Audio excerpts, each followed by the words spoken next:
One Piece is back with chapter 1110, baby! But it's still the spoiler, so come on, let me read it to you. Alright, and let's start with the cover page, but as we know, it is still the brief spoilers, so they're like minor information or something like that, but at least we still got the chapter. I mean, we've seen rumors saying that Gorosei perhaps be gone for a month or something, so we're not getting One Piece. And yeah, by the way, rest in peace Akira Toriyama sensei. It's just been difficult days, man. Okay, so let's start. I just want to forget about it, okay? Alright, so starting with the cover page, Yamato is traveling through Wano.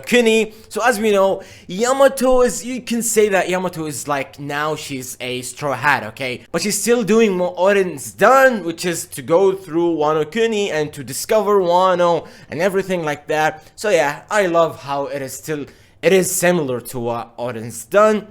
And I think eventually Yamato is gonna join the Straw Hat and she's gonna be part of the Straw Hat's crew. And starting with the chapter, the 4 remaining members of the Gorosei arrive at Egghead Island. We see their yokai forms and they are all awakened like Saturns, and oh my god, okay, I'm gonna get into the Gorosei now, but just y'all remember what they looked like and their silhouettes when Sabu was there when he was Cobra and when he faced Imo and the Gorosei, so they look terrifying. So now let's get deep into what the Gorosei looks like, okay?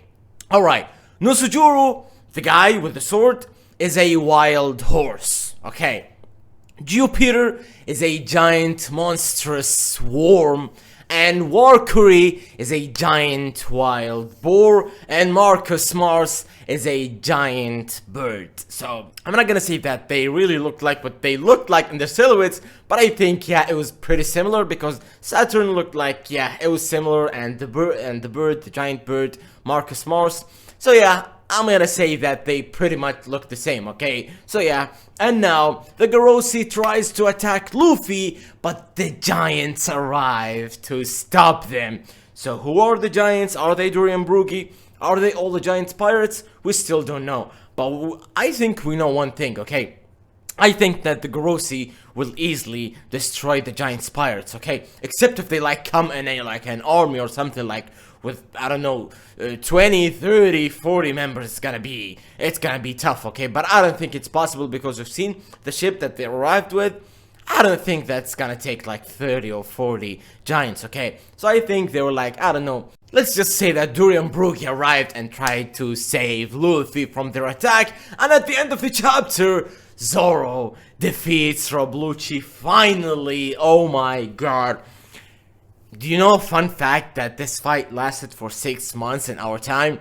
So, I mean, so I can say that Zoro finally defeated Rob Lucci after 6 months. Oh my god, I'm tired of this fight. Okay, so now, let's just be for real and let's just ignore the agenda piece, okay? The agenda piece is gonna tell you that, yes, Zoro was able to defeat Rob Lucci with one shot, even with the first time, but he was stalling, he was wasting time. Okay, so now, let's just get real to business, okay? I think, in my opinion, this fight was mainly, like, Oda Sensei created this fight for the sake of them stalling, okay? It's just narrative-wise that Oda Sensei created this fight, made Zoro fight Rob Lucci, or made Rob Lucci fight Zoro, just for the sake of them being away from the center of the Egghead Island, which was Kizaru, Saturn, Luffy, and these guys, okay? So I think, in my opinion, because when you put Zoro and Rob Lucci in this fight, it's gonna be different, okay? It's gonna be difficult, and Oda Sensei didn't want that to happen because he wanted to create the story with Kuma's arrival. He wanted to create the story with Joriboni seeing Nika. So he didn't want to put Luffy and he didn't want to put Zoro and Rob Lucci in the center of the fight of the Egghead Island, in my opinion, okay? So that's why, let's just, in my opinion, agenda piece really makes these chapters awful, okay? So let's just ignore agenda piece, okay? I'm gonna ignore everything and let's just get real to business, okay? So finally, we've seen the Gorosei's arrival and we've seen all of them have awakened their devil fruit, or let's just not say awakened, we still don't know the details, okay? But we all know that they're transformed into their other forms, okay? I've seen a lot of theories saying that these are the real forms, but their transformation is actually them being human beings or something like that. It's crazy, okay? But if this happens, it's gonna be huge, okay? It's gonna be crazy, alright? So now, let's just wait and see. Is Zoro gonna actually go there?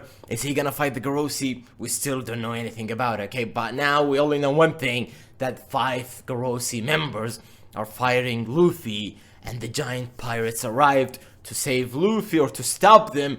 That's what Puppy said, so we still don't know anything about it, okay?